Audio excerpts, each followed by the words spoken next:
Il n'y a aucun résultat à mentionner son nom si vous ne vivez pas attaché à son nom. 2 Timothée 2,19. Objectif pour une vie de victoire. Matthieu 22 37 à 40 37. Jésus lui dit: Tu aimeras le Seigneur ton Dieu de tout ton cœur et de toute ton âme, et de tout votre esprit. 38. C'est le premier et grand commandement. 39. Et la seconde est semblable: Tu aimeras ton prochain comme toi-même. 40. De ces deux commandements dépendent toute la loi et les prophètes. NKJV. Matthieu 28 19 à 20 19. Allez donc et faites de toutes les nations des disciples, les baptisant au nom du Père, du Fils et du Saint-Esprit. 20. Apprenez-leur à observer tout ce que je vous ai commandé, et voici, je serai toujours avec vous jusqu'à la fin du monde. Amen. RVR 1960. Il y a des buts bibliques qu'en tant que chrétiens nous ne pouvons pas nous permettre d'ignorer.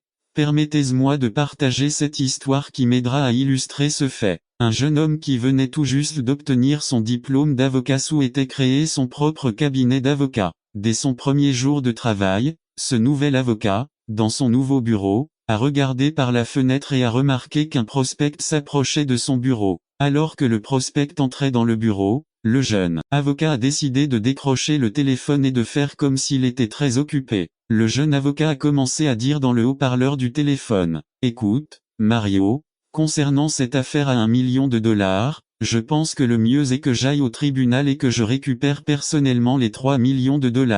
Oui, non, il vaut mieux envoyer Rodrigue du Colorado pour qu'il puisse s'en occuper. Tellement parfait. Au revoir. Et une fois qu'il a raccroché, le jeune avocat a dit au prospect: Bonjour, comment allez-vous? Comment puis-je vous aider? Le prospect a répondu et a dit: Non, je n'ai pas besoin de votre aide, je suis juste venu installer votre ligne téléphonique. Il est important qu'en tant que disciples du Christ nous ne vivions pas des expériences comme celles vécues par ce jeune avocat. Malheureusement, il y a des croyants qui ont voulu démontrer ce qu'ils ne sont pas en Christ, ce qui a ridiculisé le nom de Christ. Lorsque nous lisons et étudions les Écritures, nous pouvons remarquer que le contenu de la Bible et son objectif pour ses lecteurs peuvent être largement résumés dans les deux parties bibliques que nous lisons au début. Il est important que dans notre marche avec Christ, nous apprenions à marcher avant de commencer à courir. La Bible ne pourrait pas être plus claire: il y a des objectifs vitaux pour la vie de quiconque accepte Jésus dans son cœur. Personne n'a été sauvé simplement pour croire, celui qui est sauvé pour appartenir. Répétez: je n'ai pas été sauvé simplement pour croire, j'ai été sauvé pour appartenir. Aujourd'hui, je veux partager avec vous 5 objectifs essentiels pour avoir une vie de victoire. Premier objectif: nous devons aimer le Seigneur de tout notre cœur. Notre objectif premier et le plus important une fois que nous acceptons Jésus dans nos cœurs est de l'aimer de tout notre être. Aimez-vous Jésus par-dessus tout, votre mari, vos enfants, votre travail, votre rêve, vos objectifs, votre entreprise, votre argent. N'attendez pas qu'il soit trop tard. Devenez membre de la chaîne Today et bénéficiez de réconfort et de soutien dans les moments difficiles. Cliquez sur le lien dans la description de la vidéo. Mardi 9 avril 2024, page 1. Nous pouvons résumer ce premier objectif en un mot: culte. La parole de Dieu nous dit que nous avons été créés pour la louange et l'adoration de son saint nom. Éphésiens 1 11 à 12 11. En Christ, nous avons aussi été rendus héritiers, ayant été prédestinés selon le plan de celui qui opère toutes choses selon le conseil de sa volonté. 12. De sorte que nous qui avons déjà mis notre espérance en Christ, soyons à la louange de sa gloire. L'adoration de Dieu précède son service. Matthieu 4 10 10. Alors Jésus lui dit: Va-t'en, Satan, car il est écrit: Tu adoreras le Seigneur ton Dieu, et tu le serviras lui seul. NKJVC. Dans toutes les Écritures, il nous est commandé de célébrer la présence du seul vrai Dieu. Psaume 34 3 3. Magnifiez le Seigneur avec moi, et exaltons ensemble son nom. RVR 1962. Deuxième objectif: nous devons aimer notre prochain comme nous-mêmes. Il est facile de retrouver ceux qu'on aime, ceux avec qui on partage d'agréables moments, parce qu'il est si difficile d'aimer ceux qui nous font du mal et nous traquent, ceux qu'on n'aime pas beaucoup. Cependant, c'est le deuxième commandement le plus important. Notre objectif est d'aimer toute l'humanité, tout comme le Christ. Nous pouvons résumer ce deuxième objectif dans le ministère. Lorsque nous acceptons Jésus dans nos cœurs, nous sommes appelés à servir les autres, pour les combler dans toutes sortes de besoins, qu'ils soient spirituels, émotionnels, relationnels ou physiques. Jacques 2 18 18. Mais quelqu'un dira: Vous avez la foi, et moi j'ai les œuvres. Eh bien, montre-moi ta foi sans les œuvres, et je te montrerai la foi par mes œuvres. B. Maintenant, Les Écritures nous enseignent que Dieu a établi des personnes clés pour mener à bien le ministère. Éphésiens 4:12 pour équiper le peuple de Dieu à l'œuvre de service, pour édifier le corps de Christ. RVR 1960 II. Troisième objectif, nous devons aller faire des disciples. L'œuvre consistant à gagner des âmes pour le royaume de Dieu appartient à tous ceux qui ont accepté le don du salut. Nous pouvons résumer cet objectif dans le mot évangélisation. Le croyant doit communiquer l'évangile, c'est un mandat que la Bible dit aller. Ce n'est pas une suggestion, c'est un ordre. Le mot aller dans ce verset est un verbe grec qui se conjugue au présent continu. Il faudrait donc lire au fur et à mesure que vous avancez dans la vie, faites des disciples. La tâche évangélique est si importante que Jésus nous a laissé 5 saintes grandes commissions, une dans chaque évangile et l'autre dans les faits. Matthieu 28:19 à 20:19 Allez donc et faites de toutes les nations des disciples, les baptisant au nom du Père, du Fils et du Saint-Esprit. Apprenez-leur à observer tout ce que je vous ai commandé et voici, voir la grande friandise, elle lui tombe des mains et il ne lui reste qu'un seul raisin dans la main. Avec beaucoup d'enthousiasme et de désespoir, le garçon essaie de sauver sa seule fraise et le journaliste, et semblant d'aller plus loin, son intention était « Vas-tu me laisser partir ? Oui, si tu le fais, tu ne sauras jamais que c'était moi qui étais avec toi tout ce temps. Tu ne vois pas que je te fais une blague parce que ce que je veux vraiment, c'est que tu me dises de rester avec. Allez, les gars, vous allez vraiment me laisser partir. Si vous le faites, vous n'aurez plus jamais cette opportunité de m'avoir si près, de manger avec vous et de me découvrir devant vous. 17. Quelle a été la réponse des disciples? Ne manquez pas la révélation maintenant. Mais ils ont insisté, ils l'ont poussé, ils l'ont forcé à rester, ils l'ont contraint, ils l'ont arrêté, ils l'ont retenu pour qu'il ne parte pas. 18. Que feras-tu dans ton pire moment? Que vas-tu le laisser partir ou vas-tu le retenir pour rester? 19. Jésus s'était déjà approché, il leur avait déjà expliqué la raison de ces événements. Que ferait-il maintenant? Vous vous souvenez qu'il ne savait pas ce que c'était. Il n'avait encore reçu que le Logos, le mot écrit, la prophétie, mais il manquait autre chose. Le perdraient-ils en le laissant partir? 20. Les disciples lui demandèrent de rester avec eux. Il était tard, la nuit approchait et ces paroles les avaient encouragés. Ils ne voulaient pas passer une autre nuit comme ça les précédents. Rester avec nous. 21. Ce qu'ils auraient manqué s'ils ne l'avaient pas forcé à rester. Participer à un moment d'intimité, de révélation et de présence comme ils n'en avaient jamais vécu. 22. Au milieu de toutes vos douleurs, crises, problèmes, maladies, incertitudes et questions, insistez-la rester, soumettez-le, forcez-la rester. Il semble juste passer par là. Il attend que vous l'arrêtiez et lui disiez « Ne pars pas, reste avec moi au milieu de la nuit noire. » 23. Si vous n'insistez pas pour qu'il reste, vous perdrez peut-être la consolation et la chaleur qui émanent de sa présence. Peut-être que vos yeux ne s'ouvriront jamais et vous serez laissé dans l'obscurité, et l'obscurité sans sa révélation personnelle sur votre situation.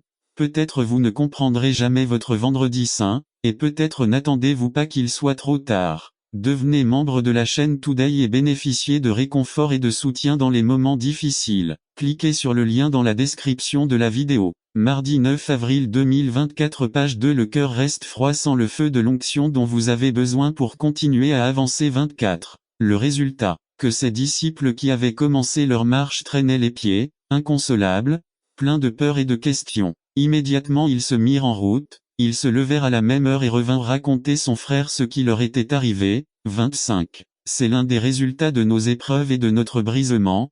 Pouvoir ensuite aller partager avec d'autres personnes brisées ce que nous avons vécu, ce qui nous a été révélé, comment nos yeux se sont ouverts, comment nous avons été réconfortés. 26. Mais tout est arrivé à cause de l'insistance de ces hommes à ne pas laisser partir Jésus. 27. Il se rapprochera toujours, c'est sa spécialité. Que ferez-vous? L'ignorerez-vous quand il se rapprochera? Ferez-vous attention à ce qu'il vous dit? Et s'il essaie de passer devant vous, allez-vous l'arrêter, insister pour qu'il reste?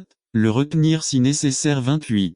Faites comme ses disciples, insistez-lui à rester, vous ne serez plus jamais les mêmes après cette rencontre. Demandez aux disciples du chemin d'Emmaüs. N'attendez pas qu'il soit trop tard. Devenez membre de la chaîne Today et bénéficiez de réconfort et de soutien dans les moments difficiles. Cliquez sur le lien dans la description de la vidéo. Mardi 9 avril 2024 page 3 Attributs de Dieu numéro 3 Résumé. Mon objectif est qu'en connaissant davantage Dieu, nous puissions valoriser sa personne et chercher à lui plaire en tout. Rendez également hommage, honneur et gloire en l'adorant et en le louant. Par Georges Alvarez, Attribut de Dieu.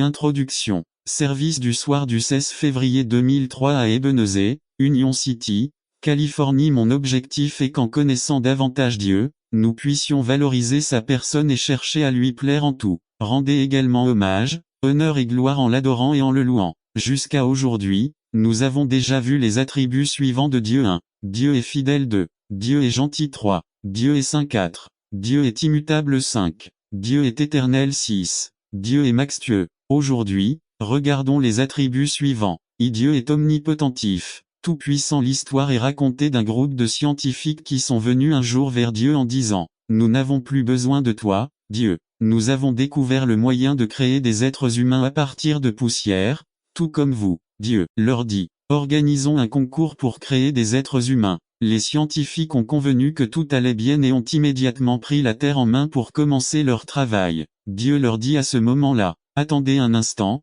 vous devrez créer votre propre terre, celle-ci est à moi. 1 Chroniques 29, 12. La richesse et la gloire viennent de toi, et tu domines sur tout. Dans ta main se trouve la force et la puissance, et dans ta main pour faire grand et donner le pouvoir à tous. Job dit: il remue la mer par sa puissance, soit pour aider, soit pour renverser. 26, 12. C'est tout au long de toutes les souffrances de Job, Dieu en était conscient. Dieu n'a pas cessé d'être puissant lorsque Job a subi la perte de ses enfants, de ses biens matériels, de sa santé, à cause d'une épouse inconsidérée.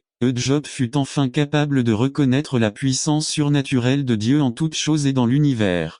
La puissance de Dieu apporte la bénédiction à Job. Le psalmiste dit mot pour mot: de ce faisait, j'ai entendu ceci. Cette puissance appartient à Dieu. 62 11 La puissance de Dieu est comparée et est plus puissante. PS 93, 4. N'attendez pas qu'il soit trop tard. Devenez membre de la chaîne Today et bénéficiez de réconfort et de soutien dans les moments difficiles. Cliquez sur le lien dans la description de la vidéo. Mardi 9 avril 2024. Page 1. Jéhovah dans les hauteurs est plus puissant que le rugissement des grandes eaux, plus que les puissantes vagues de... C'est là que le surnaturel entrera en action. Tu sais pourquoi? Pour que ce soit Dieu qui reçoive la gloire. 10. Ces jours-ci, j'ai appris que le meilleur endroit où Dieu peut intervenir dans votre vie est le point zéro, lorsque vous êtes plus blessé et que vous saignez plus que jamais, où il ne vous reste plus aucune possibilité de dire: j'ai contribué à ce que cela se produise, j'ai contribué, je suis intervenu, j'ai mis mes ressources et mes capacités. 11. Notre Dieu est glorifié quand nous sommes impuissants, quand nous sommes inutiles et que la seule chose qui peut faire quelque chose pour nous, c'est qu'il le fasse intervenir. Nous avons les mains. N'attendez pas qu'il soit trop tard. Devenez membre de la chaîne aujourd'hui et obtenez du réconfort et du soutien dans les moments difficiles. Cliquez sur le lien dans la description de la vidéo. Mardi 9 avril 2024. Page 1. Vide notre problème. Nous devons arriver au moment entre le marteau et l'enclume. 12. Dans son livre Du point de vue de Dieu, Tommy Tenney dit que moins c'est mieux et rien n'est plus que vous puez, que tout est réduit à néant dans votre vie et vous commencez à dépendre totalement de lui. 13. C'est le moment où nous devons dire avec désespoir: je n'ai rien, je n'ai pas de ressources, je ne sais pas quoi faire. Tant que la suffisance de l'homme sera au milieu, Dieu se tiendra à l'écart en disant: si tu peux le faire seul, alors continue d'essayer. Si tu peux résoudre ta situation financière sans moi, continue à fréquenter les banques. Si tu peux sauver ton enfant sans le quitter entre mes mains, continuez à le faire. Si vous pouvez choisir vous-même avec qui vous allez vous marier, continuez à décider. Si vous pouvez résoudre votre crise conjugale en prenant les décisions qui vous semblent les meilleures, continuez à le faire. 14. N'oubliez pas ceci: tant que vous continuez à essayer, le miracle n'arrivera pas. 15. Jésus a été retardé 2 jours avant d'arriver à Lazare. Il n'y avait aucune possibilité qu'ils disent en réalité: il n'était pas si grave. Ils lui ont donné des médicaments et il a été guéri. Lazare était bien mort il y a 4 jours, donc mort qu'il puait. 16. Jésus entreprit d'atteindre ce point où il n'y avait plus de force, de ressources, de possibilités ou de capacités qui permettraient à Lazare de revenir à la vie. C'est le moment merveilleux où nous disons: cela ne peut pas être fait, mais où il répond: mais je peux. 17. Jésus assura à ses disciples que la maladie de Lazare n'était pas mortelle, mais maintenant ils arrivèrent et il était mort, très mort. 18. Ce sont les perplexités de la souveraineté de Dieu. Lazare ne mourrait pas définitivement, mais il mourrait et serait ressuscité. 19. C'est le point où vous ne pouvez plus gérer les choses et pouvez seulement lui permettre de faire quelque chose pour vous, mais Dieu ne le fera pas tant que vous ne serez pas mort, si mort que vous puez vain. Dieu attend que vous soyez suffisamment mort, vous attendiez qu'il vienne alors que vous étiez encore au lit en train de vous évanouir, vous attendiez qu'il vienne alors que vous étiez bandé ou placé dans la tombe, mais attendez que vous avez été mort depuis 4 jours 21. Oui, parce que seulement à ce moment-là, quand vous êtes au plus bas, quand vous n'avez aucune force, quand vous ne voyez aucune possibilité, quand il semble que tout est ruiné et perdu, il viendra vous donner la vie, il viendra vous donner de la force, il ouvrira les portes des ténèbres, il donnera de la chaleur aux cadavres, à l'âme morte, à l'esprit mort. Conclusion 22. Dieu attendra que vos rêves, votre chair, vos ambitions et votre ego puent, pour qu'il vous ressuscite, alors que la main humaine et les ressources humaines ne peuvent pas sauver ou restaurer. Vous ne pourrez pas dire, je l'ai fait avec ma force, j'ai réparé ce qui était cassé, j'ai redonné vie à ce qui était mort, le mérite de ce que j'ai et de ce que je suis m'appartient 23. Vous devrez crier aux 4 vents, tout ce que vous voyez était bien mort, à tel point que ça puait, sans aucune possibilité de vie, mais celui qui se plaît dans des circonstances comme celle-là est venu et m'a ramené à la vie, seulement il mérite la gloire. N'attendez pas qu'il soit trop tard, devenez membre de la chaîne aujourd'hui et obtenez du réconfort et du soutien dans les moments difficiles. Cliquez sur le lien dans la description de la vidéo mardi 9 avril 2024 page 224. Aimé Job. Je sais que mon Rédempteur est vivant et qu'il finira par s'élever au-dessus de la poussière. Et après que ma peau soit détruite, je verrai encore Dieu dans ma chair. Job 19 25-25. Dieu attend que tu pues pour accomplir le miracle le plus puissant de ta vie. Il attend que tu le reconnaisses votre insuffisance afin que vous puissiez expérimenter sa suffisance, puissiez vous comprendre à quel point vous êtes faible afin de recevoir sa force. 26. À quel point sentez-vous mauvais aujourd'hui? N'attendez pas qu'il soit trop tard, devenez membre de la chaîne aujourd'hui et recevez vos réconforts et soutiens dans les moments difficiles. La description de la vidéo mardi 9 avril 2024 page 3 passage résumé. Pendant que vous traversez vos crises, situations, blessures et problèmes, il est nécessaire que Jésus passe par votre Samarie pour vous offrir toit eau de vie. Quignon passe en Jean 4, 1-4. Introduction 1. Jésus et les pharisiens avaient eu un argument selon lequel il avait baptisé plus de gens que Jean, c'était l'excuse superficielle, la vraie était que les gens suivaient maintenant Jésus et pas eux deux. Les gens n'allaient plus les écouter enseigner ou prêcher. 3. Jésus se rendit donc dans une autre région, non pas dans une autre ville juive mais dans un territoire interdit. 4. Territoire samaritain, les Samaritains étaient mêlés aux Juifs et aux Babyloniens et pendant des décennies ils entretenaient ce conflit religieux et culturel. 5. Pour un Juif, boire ou manger avec un Samaritain était comme manger du porc, cela le rendait cérémonieusement impur. Corps du message 6. Jésus a dû passer par la Samarie. Jésus va à n'importe quelle distance et n'importe quel endroit pour atteindre les perdus avec la vérité de l'Évangile. Il parcourra n'importe quelle distance et n'importe quel endroit pour vous trouver. 7. Jésus est allé dans une région particulière. Prêtez attention, nous le faisons sans connaissance. En d'autres termes, celui qui ne se laisse pas emporter agit dans la folie, contre la science de Dieu. Oh, il y a des choses qui s'apprennent culturellement, et la conscience est modifiée par la culture, mais il y a des choses qui sont universelles en cela conscience collective de l'humanité. Oh, mais depuis la chute d'Adam et Ève, nous avons tout péché et notre conscience a été violée,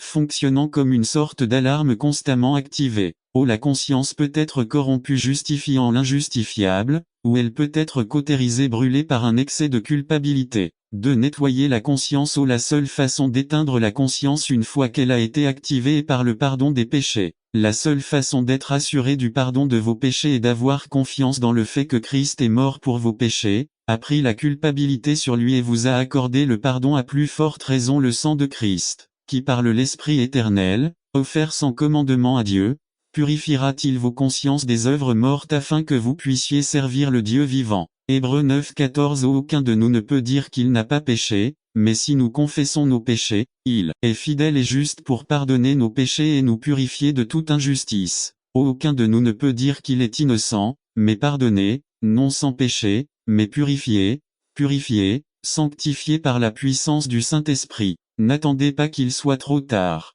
Devenez membre de la chaîne Today et bénéficiez de réconfort et de soutien dans les moments difficiles. Cliquez sur le lien dans la description de la vidéo. Mardi 9 avril 2024 page 1 La culpabilité morale, spirituelle et émotionnelle peut être purifiée par la foi en Jésus-Christ au Paul lui-même, dont nous savons qu'il était coupable d'avoir persécuté l'Église et d'avoir consenti à la mort des Étienne, pourrait dire que de son aîné je sers Dieu avec une bonne conscience. Ô David, qui était coupable de nombreuses morts et d'être le cerveau du meurtre d'Uri, après s'être humilié devant Dieu de tout son cœur, a été pardonné par Dieu y maintenir une bonne conscience dans le Saint-Esprit. Oh mais en tant que chrétien, Dieu ne nous a-t-il pas appelés à une vie de hauts et de bas, de défaite morale et spirituelle, puis à être pardonnés, mais à vivre une vie de victoire sur victoire, de gloire en gloire, ce qui est possible grâce à Jésus-Christ.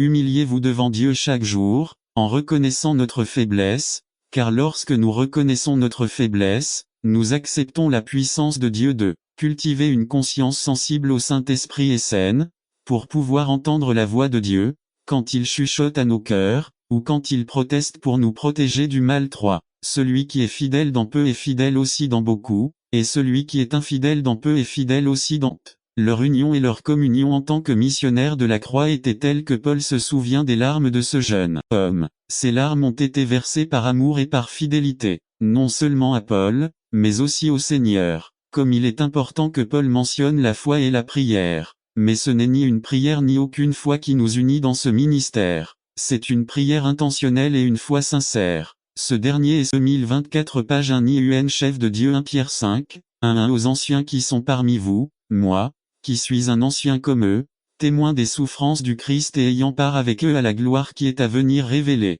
Je vous en prie, à l'intention de Dieu était de laisser une structure dans l'Église. Dieu a désigné des dirigeants mûrs et spirituels dans la congrégation pour superviser l'Église. Les anciens de l'Église sont les bergers du troupeau de Dieu qu'il leur a confié. Berger ancien de Dieu a une triple responsabilité devant le troupeau. 1 Nourrir le troupeau. 2 Protéger le troupeau. 3 Guider le troupeau. Actes 20 28 à 31 28 Prenez soin de vous et de tout le troupeau sur lequel le Saint-Esprit vous a établi surveillant pour paître l'Église de Dieu, qu'il a acquise avec son propre sang. 29 Je sais qu'après mon départ, des loups féroces entreront parmi vous et chercheront à détruire le troupeau. 30 Même parmi vous, il s'en élèvera quelques-uns qui enseigneront des mensonges pour séduire les disciples qui les suivent. 31 Alors sois vigilant. Rappelez-vous que jour et nuit, depuis 3 ans, je n'ai cessé d'admonester chacun avec des larmes. Nif ces 4 motivations pour un bon berger ancien. Non pas parce que c'est son tour, mais parce qu'il est prêt à le faire. 1 Pierre 5, 2 Comme des bergers, prenez soin du troupeau de Dieu qui est sous votre garde, non par obligation. Non par ambition, mais plutôt par désir de servir. 1 Pierre 5 Non par cupidité de l'argent, mais par désir de servir. Comme Dieu le veut. 3 Ne pas être des tyrans dictateurs sur le troupeau, mais être un exemple pour eux. 1 Pierre 5 3 Ne soyez pas des tyrans envers ceux dont vous avez la garde, mais soyez des exemples pour le troupeau. 4 Ne pas chercher l'approbation de l'homme, mais l'approbation de Dieu. 1 Pierre 5 4 Ainsi, lorsque le berger suprême apparaîtra, vous recevrez la couronne de gloire qui ne se fane pas. Un disciple de Dieu. Un bon disciple est celui qui se soumet humblement. 1 Pierre 5 De même, jeunes gens, soumettez-vous aux anciens. Habillez-vous tout d'humilité dans vos relations les uns avec les autres, car Dieu s'oppose aux orgueilleux, mais il fait grâce aux humbles. Bon disciple est celui qui est fortifié par Dieu. 1 Pierre 5 6 Humiliez-vous donc sous la puissante main de Dieu, afin qu'il vous élève au temps convenable. 7 Rejette sur lui toute inquiétude, car il prend soin de toi. N'attendez pas qu'il soit trop tard. Devenez membre de la chaîne Today et bénéficiez de réconfort et de soutien dans les moments difficiles. Cliquez sur le lien dans la description de la vidéo. Mar 9 avril 2024 page 2 Qu'un bon follower est celui qui est totalement occupé, engagé et connecté. 1 Pierre 5 8 Pratiquez la maîtrise de vous-même et soyez vigilants. Son ennemi le diable rôde comme un lion rugissant, cherchant quelqu'un à dévorer. D'un bon suiveur s'inspire mutuellement. 1 Pierre 5 9 Résistez-y, en restant ferme dans la foi, sachant que vos frères dans le monde entier endurent le même genre de souffrance. Un bon follower est éternellement motivé. 1 Pierre 5 10 à 11 Et après que vous aurez souffert un peu de temps, Dieu lui-même, le Dieu de toute grâce qui vous a appelé à sa gloire éternelle en Christ, vous restaurera et vous rendra fort, ferme et stable. 11 À lui soit la puissance pour toujours et à jamais. Amen. Un bon disciple fait ce que dit Hébreux 13 17 Obéissez à vos dirigeants, car ils prennent soin de vous sans relâche, et vous savez qu'ils sont responsables devant Dieu de ce qui vous arrive. Essayez de ne pas causer de problème, afin que leur travail soit agréable et que vous puissiez les aider. BLS Conclusion. La décision d'être un bon leader et un bon suiveur est souvent une question de vie ou de mort. Nous avons été pris en otage par Satan et sommes désespérément piégés par le péché. Il existe de nombreux dirigeants dans ce monde qui offrent santé, richesse et bonheur, mais seul Jésus-Christ peut nous libérer de l'esclavage du péché et entrer dans une relation personnelle avec Dieu Tout-Puissant. N'attendez pas qu'il soit trop tard. Devenez membre de la chaîne Today et bénéficiez de réconfort et de soutien dans les moments difficiles. Cliquez sur le lien dans la description de la vidéo. Mardi 9 avril 2024 page 3 Une raison pour le renoncement à soi. Partie 7 résumé. On a dit que le renoncement à soi aujourd'hui consiste à rejeter les désirs. Et quand c'est dit ainsi, il est facile de comprendre pourquoi nous ne voulons pas faire d'abnégation. Il est tout simplement plus facile de s'impliquer dans notre propre vie. Par Joshua Pinto. Une raison de abnéger. Le renoncement à soi est le sacrifice ou le renoncement à la volonté, aux affections ou aux biens matériels au service de Dieu, du prochain, des idéaux, etc.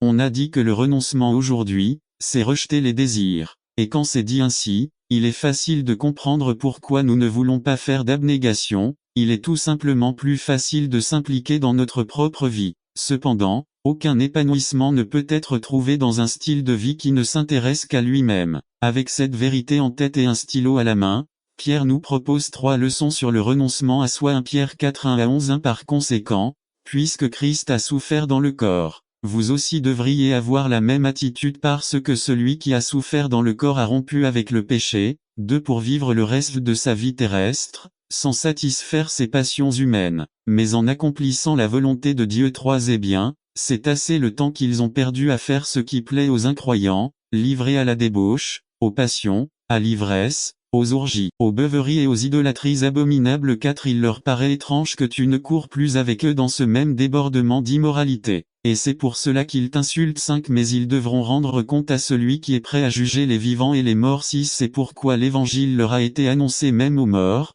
afin que, bien qu'ils fussent jugés selon les normes humaines quant au corps, ils vivaient selon Dieu quant à l'esprit. C'est la fin de toute chose est proche. Alors, pour bien prier, restez sobres et lucides. 8 Surtout, aimez-vous profondément les uns les autres, car l'amour couvre une multitude de péchés. 9 Pratiquez l'hospitalité les uns envers les autres sans vous plaindre. 10 Chacun met le don qu'il a dans votre vie. Avez-vous besoin d'agir en tant que fils du roi et prêtre? Avez-vous besoin d'obéir à sa direction pour votre vie? Baptême, appel, service. En cette saison même les criminels font des impôts pour éviter d'avoir des ennuis. Ils savent qu'ils peuvent peut-être contourner la loi dans certains domaines, mais la taxe est quelque chose qui ne leur sera pas pardonné. Aujourd'hui est aussi le meilleur moment pour régler votre compte avec Dieu. Christ a payé l'impôt de la séparation éternelle que le péché apporte à chaque vie. Si vous ne l'avez pas reçu comme Seigneur et Sauveur, vous avez toujours cette dette qui ne sera pas remise. Recevez Jésus aujourd'hui et recevez le pardon de vos péchés. Vous pouvez prendre votre décision là où vous êtes ou si vous souhaitez vous manifester pour que quelqu'un puisse prier avec vous.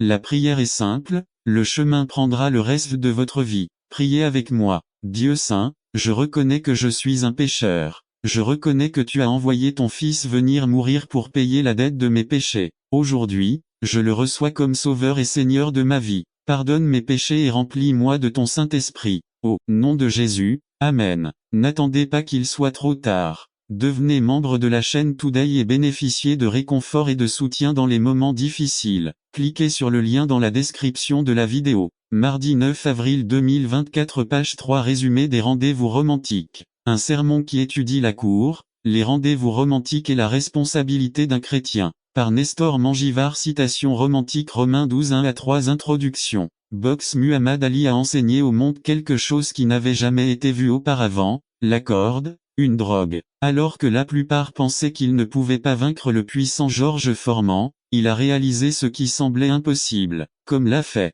attaquer le corps. Satan a la même stratégie, il a attaqué la tête Christ et a raté. Maintenant, il a changé sa stratégie pour attaquer le corps, c'est-à-dire le corps physique et collectif l'Église. Nous allons examiner quelque chose auquel de nombreux chrétiens ne prêtent pas beaucoup d'attention: les fréquentations. Quelle est la différence entre la cour et les rendez-vous romantiques? La cour est quelque chose qui se produit uniquement lorsque le couple a l'intention de se marier. Deux célibataires qui sortent juste pour éviter la solitude ou pour avoir une relation émotionnelle sans chercher à se marier ont simplement des rendez-vous romantiques. Quels sont les problèmes liés aux rendez-vous romantiques? 1. Les citations romantiques enseignent comment construire une relation basée sur les émotions. 2. Les citations romantiques ne forment pas les couples au mariage, elles les forment au divorce. Ils traversent des luttes émotionnelles et physiques et finissent par apprendre que lorsque quelque chose ne va pas ou que quelque chose de mieux est trouvé, la relation se rompt. 3. Les choses qu'ils commencent à faire lors des rendez-vous permettent au couple de passer à des choses plus avancées lors des rendez-vous futurs. Cela enlève des expériences futures avec votre conjoint. 4. Les pressions que ressentent de nombreux jeunes commencent désormais à l'école primaire. De toute évidence, la raison pour laquelle cela a été lancé au début a été perdue. Qu'est-ce que l'on peut faire? Que dit la Bible? La Bible ne contient pas de section sur les fréquentations ou les fréquentations amoureuses, mais Dieu nous a donné des principes sur la façon de vivre toute notre vie. Tournez-vous avec moi vers Romains 12. Lisez vs 1 à 3. Paul parle d'abandonner son corps, pas votre argent, votre temps ou même votre esprit, parce que c'est ce que les autres peuvent voir, et c'est à quoi Satan veut s'attaquer. Ne vous conformez pas à ce siècle. Pourquoi beaucoup de gens veulent-ils sortir avec des rendez-vous romantiques? Parce que tout le monde le fait. N'attendez pas qu'il soit trop tard. Devenez membre de la chaîne Today et bénéficiez de réconfort et de soutien dans les moments difficiles. Cliquez sur le lien dans la description de la vidéo. Mardi 9 avril 2024. Page 1-3 nous donne des conseils très importants.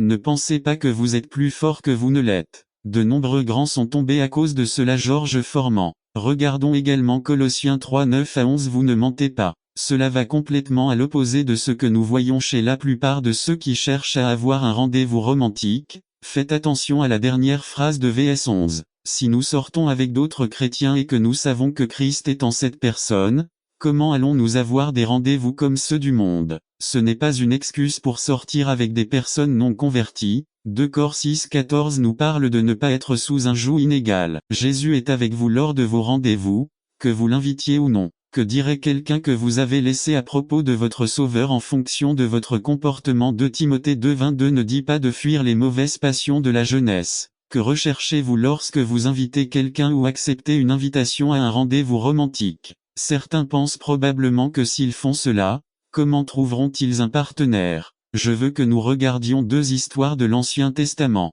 Dans Genèse 24, nous découvrons qu'Isaac n'a jamais cherché de femme et que Dieu lui a fourni une femme qui lui a donné une vie pleine de bénédictions. Dans Genèse 29, nous voyons Jacob poursuivre une femme et avoir des ennuis qui le suivront toute sa vie. Ne faisons pas confiance à nos passions, à nos émotions ou aux méthodes de la société. Dieu a un plan pour ceux qu'il veut marier. Il nous fournira la bonne personne si nous sommes fidèles et lui faisons confiance. N'attendez pas qu'il soit trop tard. Devenez membre de la chaîne Today et bénéficiez de réconfort et de soutien dans les moments difficiles. Cliquez sur le lien dans la description de la vidéo. Mardi 9 avril 2024. Page 2. 3 grands exemples résumés. Nous devons vivre une vie 100% dédiée au Christ et à ses desseins. Par Brian Smith. Église biblique de la Nouvelle Naissance. Brian Smith. 9 mars 2003. 3 grands exemples. Philippiens 2 19 à 30. 3 grands exemples. Introduction. Nous avons tous des idoles, pour ainsi dire. Quand j'étais plus jeune, je voulais être un grand basketteur comme Michael Jordan.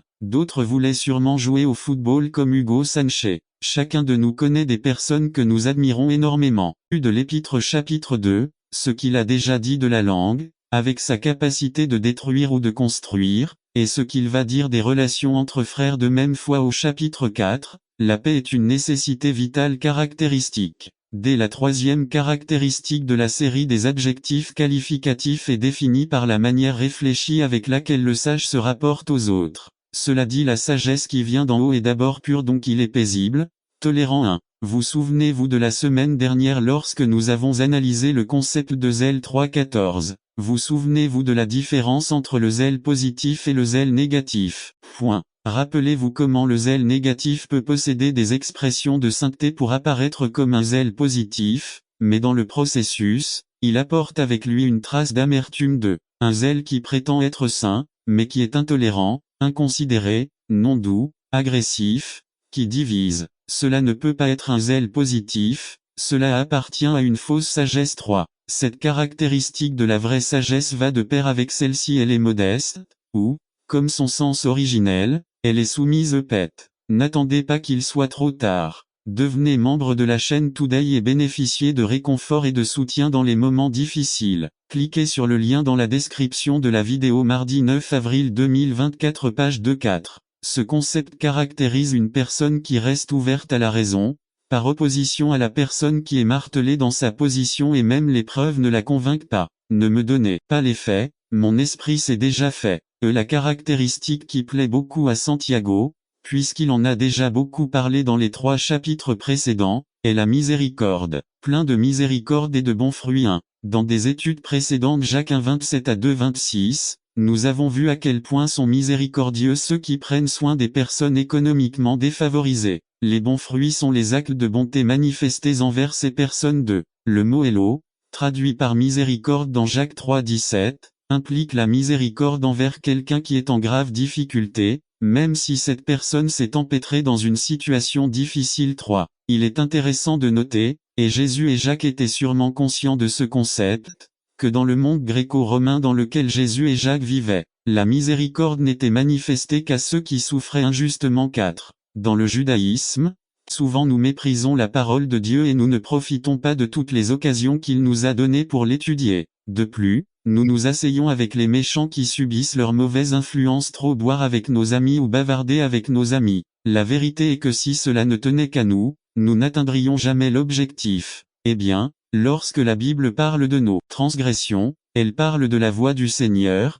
de la façon dont nous transgressons, c'est-à-dire que nous nous écartons quotidiennement du bon chemin, et à cause de ces déviations, de ces transgressions, nous méritons le châtiment de Dieu en enfer. Mais Christ est venu pour nous donner le chemin du ciel, ou plutôt pour être notre chemin vers le ciel, car avec sa vie parfaite et sa mort innocente sur la croix, il a remporté le prix pour nous. Par conséquent, nous n'avons pas besoin de parcourir le chemin du Seigneur pour atteindre le ciel, car le Christ chemin, avec sa grâce immense et sa main puissante, va nous y conduire, sans notre mérite, sans que nous fassions quoi que ce soit pour le mériter. Comme le dit saint Paul, le salaire du péché, c'est la mort, mais le don gratuit de Dieu, c'est la vie éternelle en Jésus-Christ. N'attendez pas qu'il soit trop tard. Devenez membre de la chaîne Today et bénéficiez de réconfort et de soutien dans les moments difficiles. Cliquez sur le lien dans la description de la vidéo. Mercredi 10 avril 2024. Page 1. Notre Seigneur.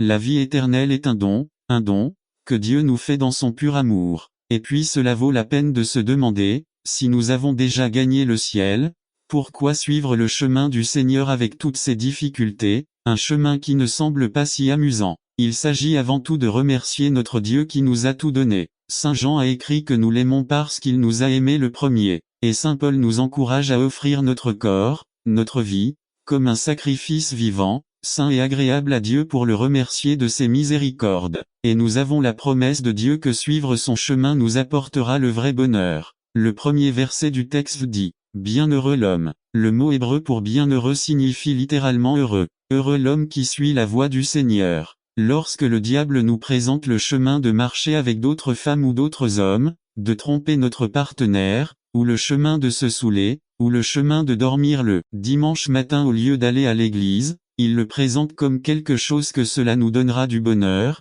quelque chose de plus amusant que la voie du Seigneur. Mais c'est un mensonge, ceux qui ont parcouru ces chemins savent le contraire. Ils ressentent de la culpabilité, ils ressentent les inquiétudes, ils connaissent les problèmes qui découlent de leurs péchés. Mais la voie du Seigneur nous donnera le vrai bonheur. En marchant sur son chemin, nous obtenons le vrai bonheur qui vient du pardon des péchés. Nous avons le bonheur d'être libérés de la mort et de l'esclavage du péché. Nous avons le bonheur de vivre avec Dieu au ciel pour toujours et qu'il gardera nos pas pendant que nous traverserons ce monde de danger et de péché. C'est notre motivation pour suivre le chemin du Seigneur, remercier Dieu pour tout ce qu'il nous a donné. Et puisque nous avons la bonne motivation, voyons ici dans le psaume 1 en quoi consiste ce chemin suite à ce qu'il nous dit dans son verset verbal, l'un des psaumes dit: Bienheureux heureux l'homme qui ne marche pas dans le conseil des méchants, qui ne s'arrête pas sur le chemin des pécheurs, et qui ne s'assied pas à la place des moqueurs. Ici, Dieu nous avertit de ne pas laisser le péché pénétrer dans nos vies.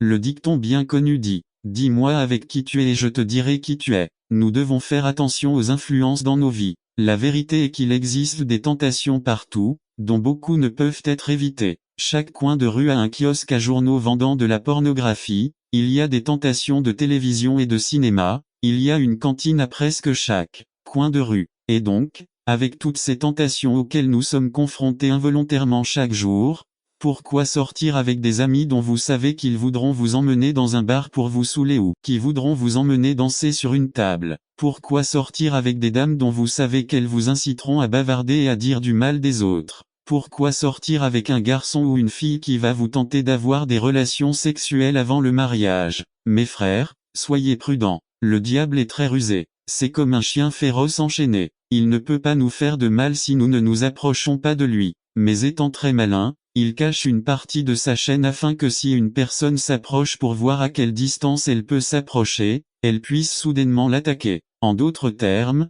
si nous disons « je ne pêche pas en fréquentant ces gens », si nous nous rapprochons de la ligne, voyant à quel point nous pouvons nous rapprocher de la ligne du péché sans péché, nous pouvons soudainement tomber dans la tentation. Et le diable nous possède. Non, évitons la tentation. Nous n'allons pas regarder des films dont nous savons qu'ils contiendront des scènes illicites. Nous ne nous associons pas à de mauvaises influences, à moins que nous n'exercions consciemment cette influence, en les aidant à marcher sur le chemin du Seigneur. Luttons contre les tentations de nos trois grands ennemis, le diable, le monde et notre nature pécheresse. Et remarquez que nous avons une arme dans ce combat. Vous souvenez-vous de la façon dont le Christ a lutté contre les tentations du diable dans le désert? Eh bien, en utilisant la parole de Dieu, le verset 2 dit, « Mais son plaisir est dans la loi du Seigneur, et il médite sa loi jour et nuit. » N'attendez pas qu'il soit trop tard. Devenez membre de la chaîne Today et bénéficiez de réconfort et de soutien dans les moments difficiles. Cliquez sur le lien dans la description de la vidéo. Mercredi 10 avril 2024, page 2. Le mot hébreu pour loi est ici Torah, qui signifie littéralement enseignement.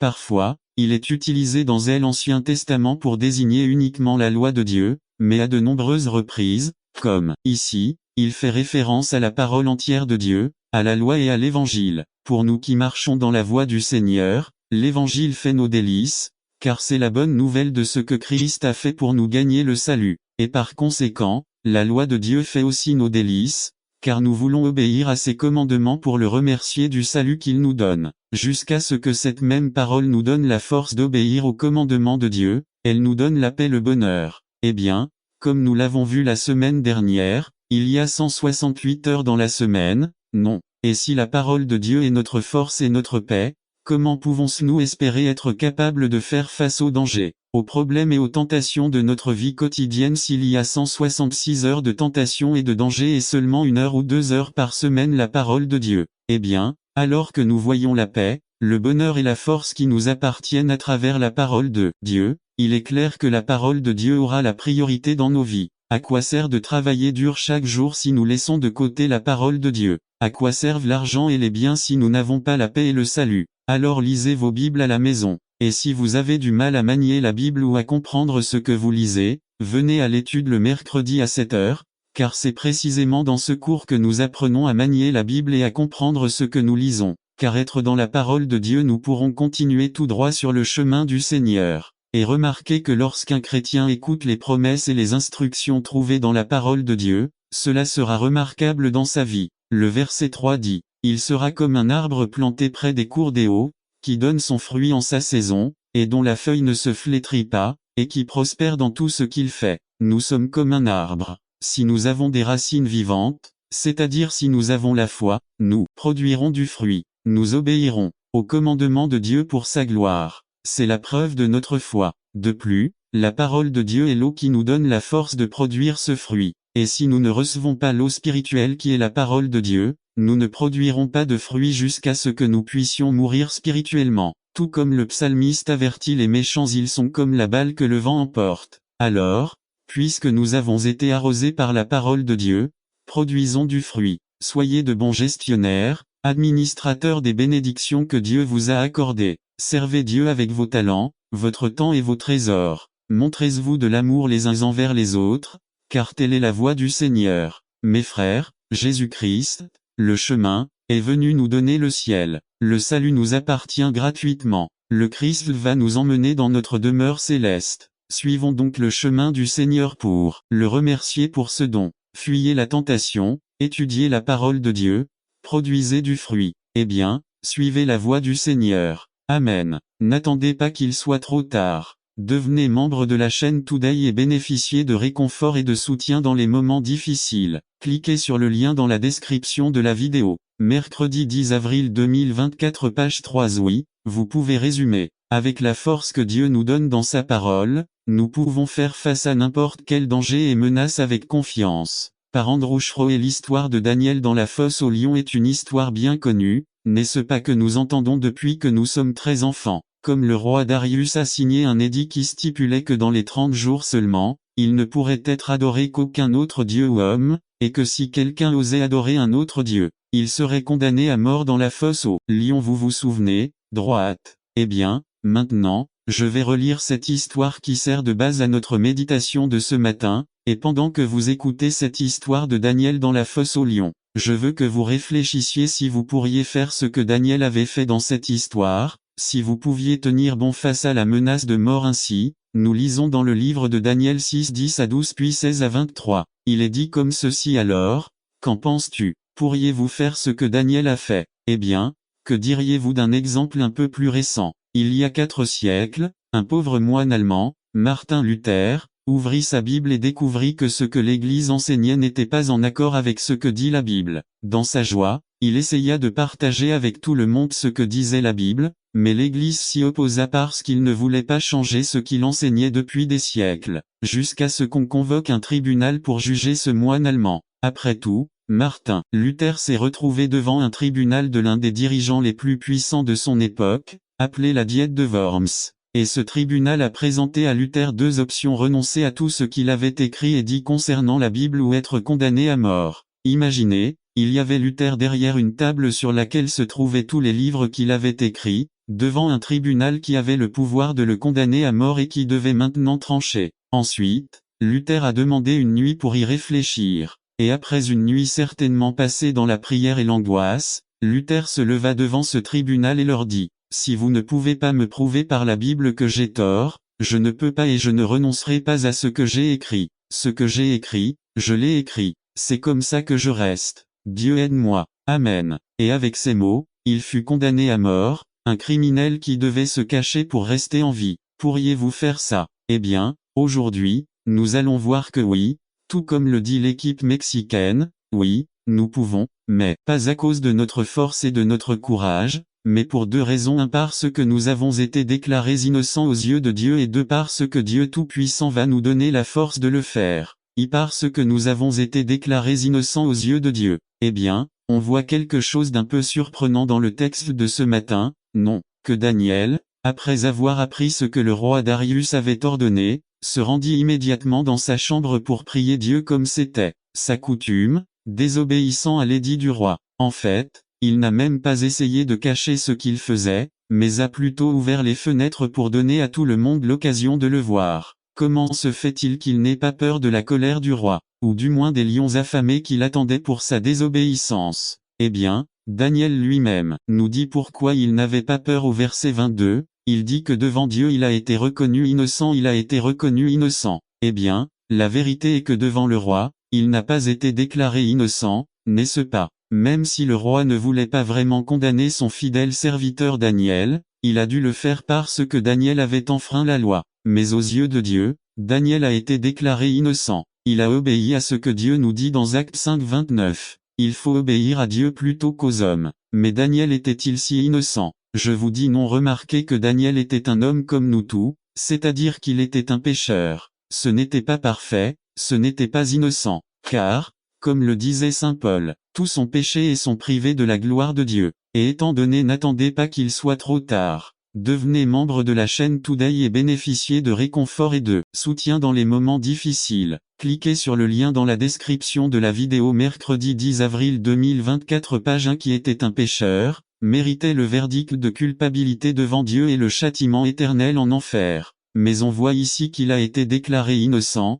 Non, il a été déclaré innocent parce que même à l'époque de Daniel, 500 ans avant Jésus-Christ, ce que Jésus allait faire était un fait. Eh bien, le prophète Isaïe, quelques siècles avant Jésus-Christ, a écrit avec une grande certitude ce que Jésus allait faire, jusqu'à ce qu'il l'écrive comme cela aurait déjà eu lieu. Il a écrit, mais il était blessé pour nos transgressions, meurtri pour nos péchés, le châtiment de notre paix est tombé sur lui, et c'est par ses meurtrissures que nous avons été guéris. Dieu a déclaré Daniel et tous les croyants de l'Ancien Testament innocents parce qu'il allait envoyer un sauveur qui allait subir le châtiment pour tous leurs péchés. Et Daniel, en faisant confiance à ce fait, a été déclaré innocent et pour cette raison, il n'allait pas changer ce salut qu'il avait pour rien. Comme nous l'avons vu dans la deuxième lecture de ce matin, Saint Paul encourage chacun à rester ferme dans la liberté avec laquelle le Christ nous a rendus libres et à ne plus être soumis au joug de l'esclavage. Daniel avait le salut et il n'allait pas l'échanger contre l'esclavage du péché et de la mort. Je n'avais vraiment pas le choix,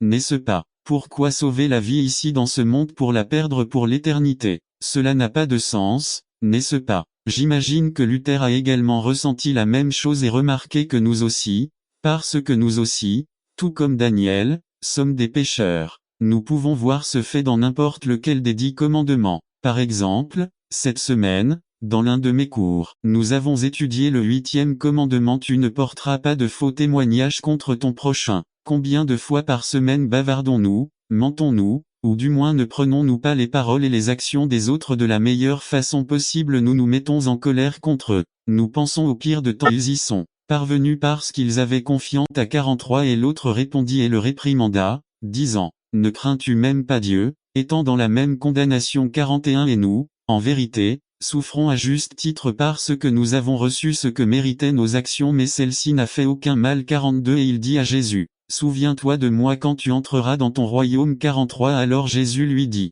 en vérité, je te le dis, aujourd'hui tu seras avec moi au paradis. Sa croix était une croix de rédemption. Que signifie ce mot rédemption? La rédemption signifie prendre quelque chose sans valeur et le transformer en quelque chose de valeur. Un exemple, lorsque vous rapportez des canettes au magasin, c'est un exemple de rédemption. De même, lorsque nous acceptons par la foi le Christ comme sauveur, lorsque nous naissons de nouveau selon la Bible, Dieu prend quelque chose qui ne vaut rien, qui est un pécheur condamné à l'enfer, et cela transforme ce qu'est un fils ou une fille en quelque chose de précieux. C'est la rédemption. La Bible dit que nous étions morts Col 2, 13 et vous, étant morts par vos péchés et par l'incirconcision de votre chair, il vous a rendu la vie avec lui, vous pardonnant tous vos péchés. Revenons à notre histoire. Nous voyons un autre malfaiteur. Il est aussi coupable, il a aussi dû s'inquiéter la veille, mais celui-ci avait une attitude bien différente de celle de son partenaire. La Bible dit qu'il a réprimandé l'autre. Il a reconnu son état comme celui des autres. Mais cela ne suffisait pas. Il ne suffit pas de reconnaître votre condamnation. Sinon, vous devez aussi reconnaître votre salut. Et son nom est Jésus. Acte 4, 12 Et il n'y a de salut en personne d'autre car il n'y a sous le ciel aucun autre nom donné parmi les hommes par lequel nous devons être sauvés. Pendant des siècles, les hommes ont essayé d'ajouter une autre exigence au salut. Ils essaient de dire qu'il faut vivre une vie sainte pour être vraiment sauvé. Je crois que vous devriez vivre une vie sainte qui honore le Seigneur. Mais je doute que ce malfaiteur ait eu l'opportunité de descendre de la croix et de vivre une vie sainte. Et malgré cela, Jésus dit, en vérité, je vous le dis, aujourd'hui vous serez avec moi au paradis. Certains disent qu'il faut être baptisé pour entrer au ciel. Je crois qu'il faut se faire baptiser parce que c'est le premier acte d'obéissance dans sa marche avec Christ. Mais je doute que cet homme ait eu l'opportunité de descendre de la croix et de se faire baptiser. Mais malgré cela, Jésus lui dit, en vérité, je te le dis, aujourd'hui tu seras avec moi au paradis. Il a reconnu sa condamnation. Il a été condamné à mort. Mais il a également reconnu son salut, et c'était Jésus-Christ. Il ne suffit pas de reconnaître votre condamnation. Vous devez également reconnaître votre salut. Et c'est ce que nous allons voir dans ce 3e croisement. N'attendez pas qu'il soit trop tard. Devenez membre de la chaîne Today et bénéficiez de réconfort et de soutien dans les moments difficiles. Cliquez sur le lien dans la description de la vidéo. Mardi 9 avril 2024 page 2-3. La croix de la résurrection vs 43 Alors Jésus lui dit, en vérité je te le dis, aujourd'hui tu seras avec moi au paradis. Beaucoup de gens m'ont demandé qu'est-ce qui est différent dans le christianisme. Pourquoi pensez-vous que les chrétiens ont raison et que les autres religions ont raison? Et je dis sans arrêt parce que le Christ vit. Si vous regardez les bulletins, il est écrit, parce qu'il vit. C'est la raison pour laquelle nous sommes ici, parce qu'il vit. Je ne suis pas la mort de Dieu. Vous savez que Mohamed est dans sa tombe. Vous savez que Bouddha est dans sa tombe. Vous savez que Joseph Smith, le fondateur du mormonisme, est dans sa tombe. Mais je suis un serviteur du Dieu dont les anges disent qu'il n'est pas ici parce qu'il est ressuscité, comme il l'a dit. Si Jésus était mort et n'était pas ressuscité, nous ne serions pas là. Il n'y aurait pas d'église. Le christianisme n'existerait pas. Parce que si c'était une plaisanterie, si le Christ n'était vraiment pas ressuscité, j'imagine que les apôtres n'auraient pas donné leur vie pour une plaisanterie. J'imagine qu'on ne se martyrise pas pour une plaisanterie. Mais Pedro l'a subi, Esteban, Santiago, Andrés, Pablo et littéralement des millions de personnes après. La différence entre les deux malfaiteurs était littéralement la vie et la mort. Le premier a reconnu son état et s'est laissé dans cet état. Tu sais que l'enfer est plein de gens comme ça. Les gens qui voient leur condamnation, leurs péchés les ont piégés. Peut-être pensez-vous que vous ne pouvez pas vous échapper. Vous pensez que rien n'existe à part cette vie et que vous devez faire de votre mieux. Mais Dieu ne veut pas qu'il en soit ainsi. Dieu veut tellement plus pour vous. Dieu veut faire pour vous le mieux qu'il peut faire. Peut-être pensez-vous que vous ne pouvez pas mériter l'amour de Dieu. Tu as raison. Mais je vous dis que personne ne mérite son amour. C'est pour ça que c'est un cadeau. Romains 6, 23. Car le salaire du péché, c'est la mort, mais le don de Dieu, c'est la vie éternelle en Jésus-Christ notre Seigneur. Si vous portez la croix de la rébellion, donnez-la à Christ. C'est une lourde croix qui mène toujours à la mort. Matthieu 11, 28. Venez à moi, vous tous qui êtes fatigués et chargés, et je vous donnerai du repos. Venez à lui, il vous fera vous reposer. Romains 19. Si vous confessez de votre bouche le Seigneur Jésus, et si vous croyez dans votre cœur que Dieu l'a ressuscité des morts, vous serez sauvés. N'attendez pas qu'il soit trop tard. Devenez membre de la chaîne Today et bénéficiez de réconfort et de soutien dans les moments difficiles. Cliquez sur le lien dans la description de la vidéo. Mardi 9 avril 2024, page 3. Résumé des résolutions du Nouvel An. C'est un excellent message qui aidera l'Église à proposer de pratiquer l'amour conjugal et de rester ferme, sans fluctuer. Par Georges Alvarez. Résolution du Nouvel An. Introduction 29 décembre 2002. Service du soir à Ebenezer, Union City, Californie. Une sœur de l'Église a dit: lorsqu'il s'agit de nouvelles résolutions, je suis comme celles qui prennent soin de l'environnement. Il recycle pareil et pareil. On lui a demandé ce qu'il recyclerait pour l'annoncer-vous que James généralise trop lorsqu'il dit personne 5. Jacques fait une déclaration généralisée: aucun homme ni femme ne peut apprivoiser la langue. Une telle déclaration peut être interprétée des manières suivantes. Quand il dit homme, il fait référence à l'homme charnel, l'homme naturel, l'homme contaminé par le péché sans l'aide de l'Esprit de Dieu. Cependant, Jacques ne mentionne nulle part le Saint-Esprit dans toute sa lettre B. Santiago utilise l'hyperbole, c'est-à-dire une exagération pour faire valoir un point. Cela souligne le fait que si nous prenons au pied de la lettre l'expression aucun homme ne peut apprivoiser sa langue, nous devrions également prendre au pied de la lettre le fait que l'homme est capable d'apprivoiser toutes les bêtes de la terre, du ciel et de la mer, et cela ne peut même pas être réalisé aujourd'hui. C'est Santiago parle d'une situation actuelle dans sa communauté.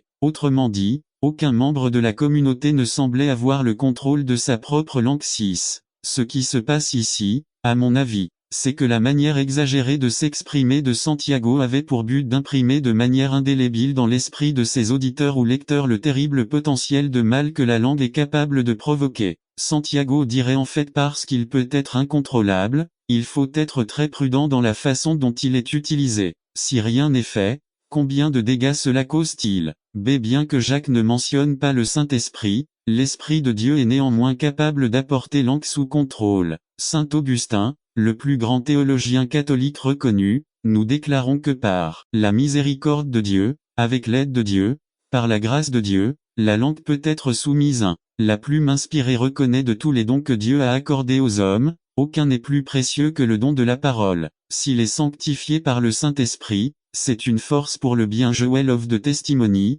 2 552-2. Aucun homme ne signifie donc pas que personne, tout au long de l'histoire chrétienne, n'ait été capable d'apprivoiser sa propre langue. Apparemment, la situation de la communauté de Santiago était telle que personne ne semblait savoir comment retenir sa langue. 3. Un mensonge, une rumeur, un mensonge, au lieu d'être arrêté, se répandit dans toute la congrégation, provoquant de terribles disputes. À cette situation Jacques déclare: mais personne ne peut apprivoiser la langue. C'est contrairement aux oiseaux, aux reptiles et aux créatures marines, qui s'arrête pour se reposer. La langue décrite par Jacques ne se repose pas. C'est une mer agitée, c'est-à-dire que ça ne s'arrête pas. Les vagues portent et amènent, mais elles n'atteignent jamais un endroit sûr. C'est la condition d'une langue incontrôlée.